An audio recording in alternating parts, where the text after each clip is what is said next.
Assalamualaikum warahmatullahi wabarakatuh.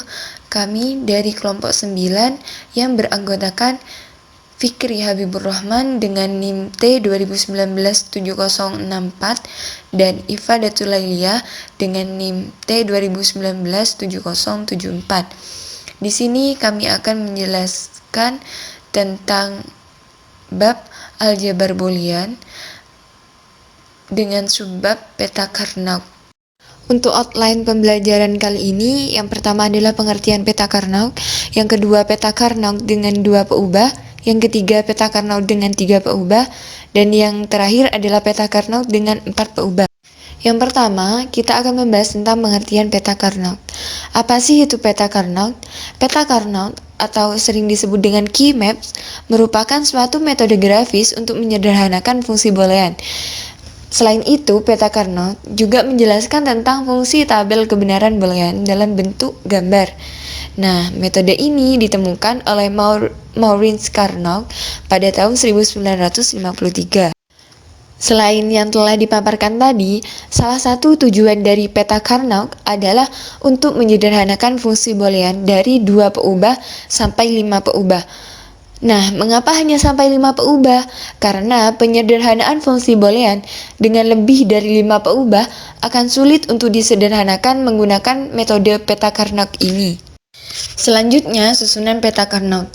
Nah, peta Carnot ini tersusun dari kotak-kotak yang berbentuk bujur sangkar atau persegi yang bersisian. Nah, setiap kotak itu mewakili satu minterem atau yang dilambangkan dengan M kecil. Nah, dalam menggambar peta Carnot, untuk menentukan berapa banyak kotak yang harus kita gambar, kita dapat menghitungnya dengan 2 pangkat N. Nah, dengan N adalah jumlah variabel atau peubah. Nah, misalkan kita akan menggambar peta Carnot dengan 2 peubah. Jadi, kita pangkatkan 2 pangkat 2. 2 pangkat 2 berapa hasilnya? 4 kan? Jadi, untuk menggambar peta Carnot dengan 4 peubah, kita harus membuat 4 kotak.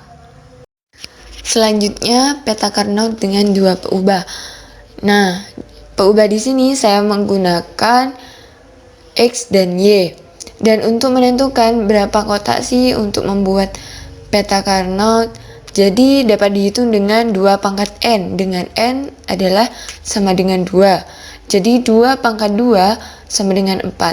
Jadi kita membuat 4 kotak untuk menggambar peta Carnot. Nah, terlihat pada tabel bahwa untuk baris itu diperuntukkan untuk peubah X dan kolom diperuntukkan untuk peubah Y, di mana pada baris pertama adalah untuk X aksen dan baris kedua adalah untuk X, dan pada kolom pertama untuk Y aksen dan kolom kedua untuk Y. Dan untuk peubah yang berkomplement, jika ditulis dalam bentuk biner, itu adalah dengan 0. Dan untuk peubah yang tidak berkomplement, itu ditulis dengan 1. Selanjutnya, posisi-posisi minterem. Nah, apakah posisi minterem ini dapat berubah? Jawabannya adalah tidak. Posisi minterem ini tidak dapat berubah karena posisi-posisi ini merupakan suatu ketetapan. Selanjutnya adalah cara untuk membuat peta Carnot 2 peubah. Nah, di sini ada 2 cara. Yang pertama menggunakan biner dan yang kedua menggunakan huruf. Jadi di sini yang paling sering digunakan adalah cara 1. Lanjut pada latihan soal. Diberikan fungsi boolean yang direpresentasikan dalam bentuk tabel kebenaran. Petakan fungsi tersebut ke dalam peta Carnot. Nah, di sini sudah disediakan tabel. Lalu yang pertama kita lihat dulu pada tabel yang fungsinya bernilai 1. Nah, itu terdapat pada baris ketiga dan keempat, yaitu 1, 0 dan 1, 1. Nah, 1, 0 jika dituliskan dalam huruf menjadi X aksen, Y aksen. Dan satu-satu jika dituliskan dalam bentuk huruf adalah X dan Y. Dan untuk fungsi yang diketahui adalah Fxy sama dengan Xy aksen plus Xy. Selanjutnya membuat peta Carnot. Setelah itu yang diisi dengan biner tentunya. Setelah itu kita cocokkan mana sih yang terdapat pada soal. Lalu jika sudah ketemu, kita ganti yang terdapat pada soal dengan 1 dan yang tidak terdapat dalam soal diganti dengan 0. Selanjutnya peta Carnot dengan 3 peubah. Nah, peubah di sini saya menggunakan X, Y, dan Z. Nah, berapa sih kotak yang harus digambar untuk peta Carnot 3 peubah? Kita dapat menghitungnya dengan 2 pangkat N, di mana N-nya adalah 3. Jadi, 2 pangkat 3 adalah 8. Jadi, kita harus menggambar 8 kotak. Nah, untuk posisi-posisi minterm ini, itu memang sudah kepastian. Jadi, tidak bisa dirubah. Untuk minterm 3 dan 2 itu memang dibalik, dan begitu pula dengan minterm 7 dan minterm 6. Selanjutnya untuk letak X, Y, dan Z pada peta Carnot adalah baris untuk peubah X dan kolom untuk peubah Y dan Z. Nah, untuk baris pertama adalah untuk X aksen atau X komplement, dan untuk baris kedua adalah untuk X, dan untuk Y aksen atau Y komplement adalah kolom 1 dan kolom 2, dan untuk Y adalah kolom 3 dan 4, dan untuk Z aksen adalah kolom 1 dan kolom 4, dan untuk Z adalah kolom 2 dan kolom 3.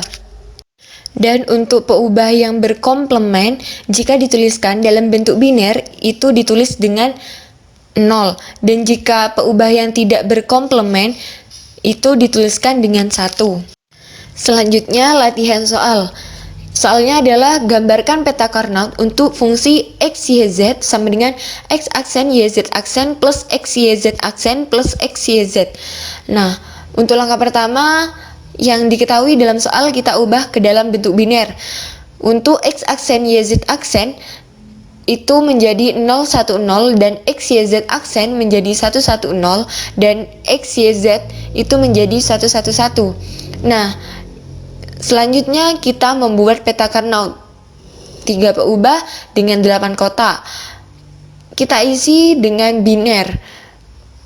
Lalu kita cocokkan dengan yang diketahui dalam soal. Setelah itu, yang diketahui dalam soal kita ganti dengan 1, dan yang tidak diketahui dalam soal kita ganti dengan 0.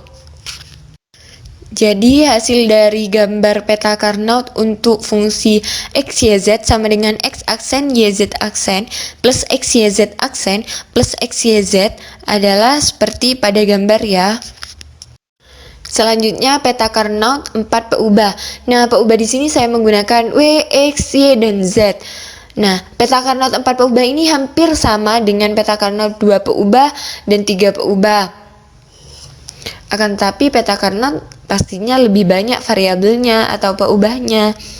Nah, untuk mengetahui berapa kotak sih yang harus kita buat dalam membuat peta Carnot 4 peubah, jadi kita bisa menghitung dengan 2 pangkat N, di mana N-nya adalah 4. Jadi 2 pangkat 4 adalah 16. Jadi kita harus membuat 16 kotak untuk membuat peta Carnot. Nah, untuk posisi-posisi minterm ini emang sudah kepastian ya. Jadi untuk peta Carnot 4 peubah dapat dilihat pada layar bahwa posisi-posisinya memang seperti itu. Jadi itu tidak bisa diubah. Selanjutnya adalah letak W, X, Y, Z. Nah, untuk peubah W dan X itu terletak pada baris, dan untuk peubah Y dan Z itu terletak pada kolom. Dan untuk baris pertama dan kedua itu untuk W aksen atau W komplement, dan untuk baris ketiga dan 4 itu untuk W. Dan untuk X aksen itu terdapat pada baris pertama dan keempat, dan untuk X itu berada di baris kedua dan ketiga. Dan untuk Y aksen itu berada pada kolom pertama dan kedua, dan untuk Y berada pada kolom ketiga dan empat, dan untuk Z aksen itu berada pada kolom 1 dan 4, dan untuk Z itu berada pada kolom 2 dan 3. Sama seperti peta Karnaug dengan 3 peubah, yaitu jika peubahnya itu berkomplement, maka jika ditulis dalam bentuk biner itu ditulis dengan 0, dan untuk peubah yang tidak berkomplement itu ditulis dengan 1.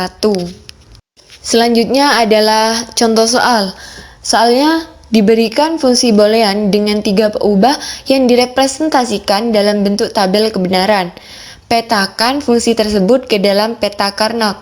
Nah, di sini sudah disediakan dari soal, yaitu tabel kebenaran. Di sini kita diperintahkan untuk menulisnya dalam bentuk peta Karnaug. Jadi di sini pertama kita tulis terlebih dahulu dalam bentuk biner yang hasil dari fungsinya itu 1, yaitu pada baris kedua yaitu 001, dan pada baris kelima yaitu 100, dan pada baris ke-6 yaitu 101, dan pada baris ke terakhir yaitu 111. Nah, untuk 001 di mana jika peubah itu berkomplement maka ditulis dengan 0, dan untuk peubah yang tidak berkomplement itu ditulis dengan 1. Jadi dapat ditulis 001 ini dapat ditulis dengan X aksen, Y aksen, Z. Dan untuk 100 itu dapat ditulis dengan X, Y aksen, Z aksen. Dan untuk 101 itu dapat ditulis dengan X, Y aksen, Z. Dan untuk 11 itu dapat ditulis dengan X, Y, Z. Lalu kita gambar peta Karnaug yang diisi dengan biner ya.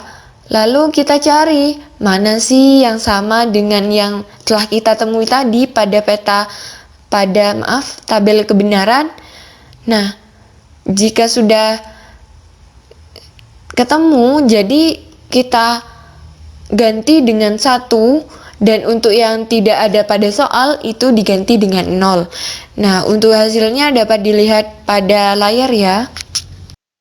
Sekian dari kami, kurang lebihnya kami mohon maaf, dan jika ada yang masih belum jelas mohon untuk ditanyakan. Terima kasih. Wassalamualaikum warahmatullahi wabarakatuh.